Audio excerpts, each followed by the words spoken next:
Bonjour et bienvenue dans cet audio consacré au coaching et au développement personnel. Je suis Sylvain Nardon, coach et formateur. Dans chaque épisode, je vous propose de mieux comprendre certains mécanismes intérieurs qui influencent nos choix, nos hésitations, notre manière d'agir et parfois aussi notre manière de nous autoriser à prendre notre place. Aujourd'hui, je voudrais vous parler d'un sujet qui touche beaucoup de plus de personnes qu'on ne le croit. Se sentir légitime. Et plus précisément, je voudrais vous parler de ce lien souvent mal compris entre la légitimité et le doute. Vous êtes sur le point de prendre la parole. Vous connaissez votre sujet. Vous avez travaillé. Vous savez ce que vous voulez dire. Et pourtant, juste avant de commencer, une petite phrase traverse l'esprit. Est-ce que je suis vraiment à ma place? Cette scène ne concerne pas seulement les conférences, les réunions ou les prises de parole publiques. Elle existe aussi au moment d'envoyer un message important, de proposer un projet, de demander une augmentation, de poser une limite, d'oser dire non, ou simplement d'assumer un choix personnel. Dans tous ces moments, quelque chose se joue. On croit souvent que le problème vient d'un manque de confiance. Mais ce qui se passe est parfois beaucoup plus subtil. Il y a souvent derrière cela une difficulté à se sentir pleinement légitime. Beaucoup de personnes attendent un moment imaginaire, un moment où elles se sentiront enfin prêtes, enfin sûres, enfin tranquilles, comme si la légitimité devait arriver d'un seul coup avec le confort, la certitude et l'absence totale d'hésitation. Cette attente est compréhensible, elle rassure, elle donne l'impression qu'il suffirait d'attendre encore un peu, de se former davantage, de mieux maîtriser, d'être plus solide intérieurement. Mais ce moment parfait arrive rarement comme on l'imagine. Et lorsque l'on attend trop longtemps, on finit par reporter ce que l'on pourrait pourtant déjà commencer à vivre. On se dit, pas encore, pas tout de suite, quand je serai plus sûr, quand je serai plus prêt, quand je douterai moins.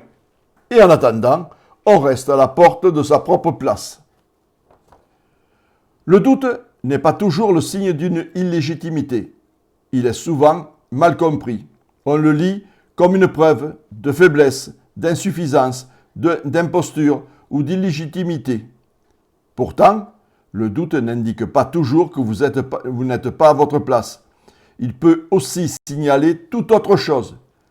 Il peut signaler qu'il y a un enjeu, qu'il y a une exposition, qu'il y a une responsabilité, qu'il y a un passage vers quelque chose de nouveau, qu'il y a quelque chose qui compte vraiment pour vous. En ce sens, le doute n'est pas forcément un obstacle. Il peut être le compagnon discret d'un mouvement important. Le problème ne vient donc pas toujours du doute lui-même. Le problème vient souvent de la manière dont on l'interprète. Si vous voyez le doute comme une preuve que vous devriez vous arrêter, vous vous freinez. Par contre, si vous commencez à le voir comme un signe qu'un passage important est en train de se jouer, alors quelque chose change. Se sentir légitime ne dépend pas seulement des compétences. Bien sûr, les compétences comptent, l'expérience compte, le travail compte, mais cela ne suffit pas toujours à calmer ce qui se joue à l'intérieur. Certaines personnes sont expérimentées, sérieuses, reconnues, et elles doutent malgré tout. Pourquoi? Parce que la légitimité ne repose pas uniquement sur ce que l'on sait faire. Elle touche aussi à la place que l'on s'autorise à prendre. Et cette place entre souvent en tension avec l'histoire personnelle, le regard des autres, l'éducation reçue, les comparaisons ou encore l'habitude de minimiser ce que l'on apporte.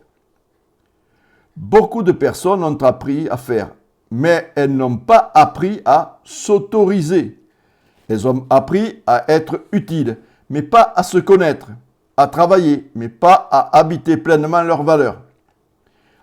Alors, dès qu'il faut s'exposer un peu plus, affirmer une position, proposer quelque chose ou simplement assumer ce que l'on est, un doute revient. Non parce que la personne ne serait pas capable, mais parce qu'une partie d'elle n'a pas encore complètement intégré qu'elle peut prendre cette place. On imagine souvent que la confiance en soi devrait venir avant l'action, comme si l'on devait d'abord se sentir légitime puis agir ensuite avec assurance. Mais en réalité, cela se passe rarement ainsi. Bien souvent, on commence par avancer avec une part d'hésitation. On parle avec un peu de tremblement. On propose malgré l'incertitude. On ose sans être totalement rassuré. Et c'est précisément cette expérience qui, petit à petit, transforme le rapport à soi.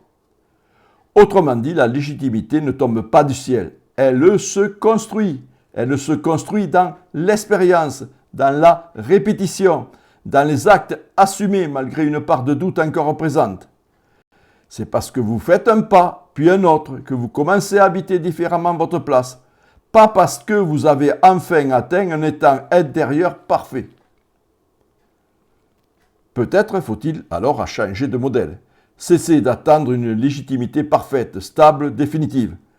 Accepter qu'une légitimité adulte ne signifie pas l'absence totale de doute.